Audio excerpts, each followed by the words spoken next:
Assalamualaikum warahmatullahi wabarakatuh. Di sini saya akan mempresentasikan demokrasi. Nama saya Galuh Oktaviani Dihapalupi, nomor induk mahasiswa 202111324, prodi D3 Keperawatan. Pengertian demokrasi. Demokrasi berasal dari bahasa Yunani yaitu demos dan kratos. Demos bermakna rakyat atau halayak, sementara kratos bermakna pemerintahan. Demokrasi sebagai sistem pemerintahan yang mengizinkan dan memberikan hak kebebasan kepada warga negaranya untuk berpendapat serta turut serta dalam mengambil keputusan di pemerintahan.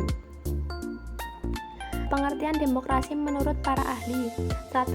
C. Armstrong, demokrasi adalah sistem pemerintahan di mana mayoritas rakyat berusia dewasa turut serta dalam politik atas dasar sistem perwakilan, yang kemudian menjamin pemerintahan mempertanggungjawabkan setiap tindakan dan keputusannya.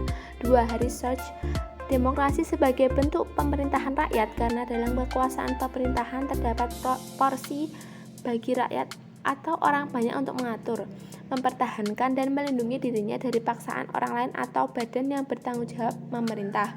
3. Montesquieu, kekuasaan negara harus dibagi dan dilaksanakan oleh 3 lembaga atau institusi yang berbeda dan terpisah satu sama lainnya, yaitu pertama, legislatif yang merupakan pemegang kekuasaan untuk membuat undang-undang, kedua, eksekutif yang memiliki kekuasaan dalam melaksanakan undang-undang, dan ketiga adalah yudikatif yang memegang kekuasaan untuk mengadili pelaksanaan undang-undang, dan masing-masing institusi tersebut berdiri secara independen tanpa dipengaruhi oleh institusi lainnya. 4. Aristoteles, prinsip demokrasi adalah kebebasan, karena hanya melalui kebebasanlah setiap warga negara bisa saling berbagi kekuasaan di dalam negaranya. 5. John L.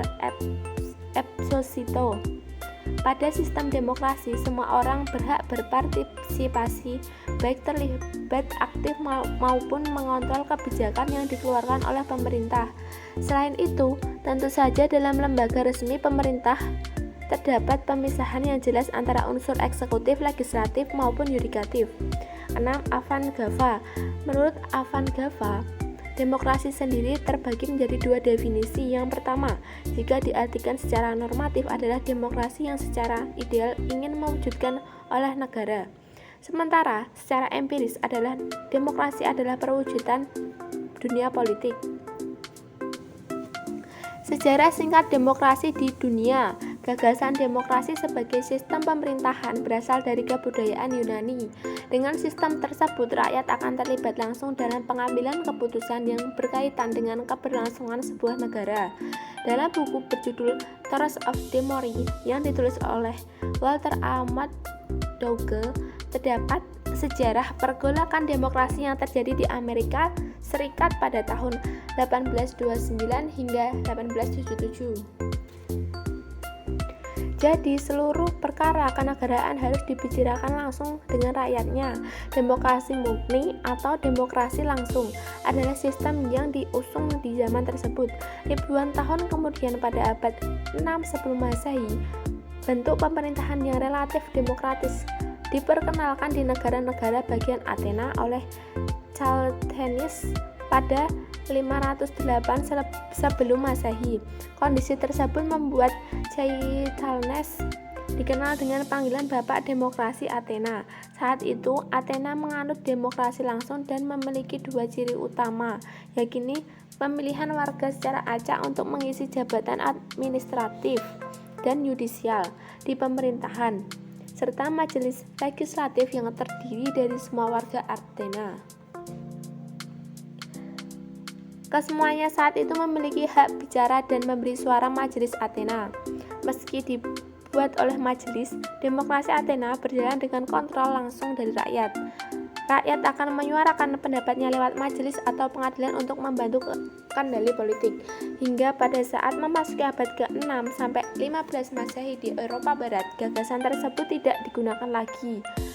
Ada banyak sistem di mana pemilihan tetap dilakukan meskipun hanya beberapa orang dapat bergabung. Parlemen Inggris Inggris sendiri dimulai dari Magna Carta, sebuah dokumen yang menunjukkan bahwa kekuasaan raja terbatas dan melindungi hak-hak tertentu rakyat. Parlemen terpilih pertama adalah Parlemen de Monmouth di Inggris pada 1265, namun hanya beberapa orang yang benar-benar dapat bergabung, sebab parlemen dipilih oleh beberapa orang saja. Ciri-ciri demokrasi: 1. Memiliki perwakilan rakyat. 2. Keputusan berlandaskan aspirasi dan kepentingan warga negara. 3. Menerapkan ciri konstitusional.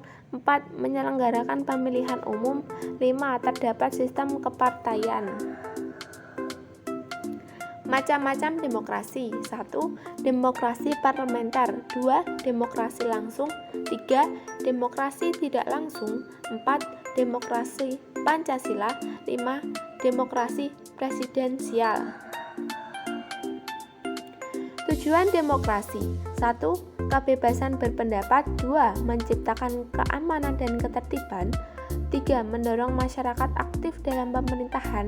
4. Membatasi kekuasaan pemerintahan. 5. Mencegah perselisihan. Prinsip-prinsip demokrasi: 1. Negara berdasarkan konstitusi. 2. Jaminan perlindungan HAM. 3. Kebebasan berpendapat dan berserikat. 4. Pergantian kekuasaan berkala. 5. Peradilan bebas dan tak memihak. 6. Menegakkan hukum dan persamaan kedudukan. 7. Jaminan kebebasan pers. Itulah yang dapat saya sampaikan. Bila ada salah, saya mohon maaf. Wassalamualaikum warahmatullahi wabarakatuh.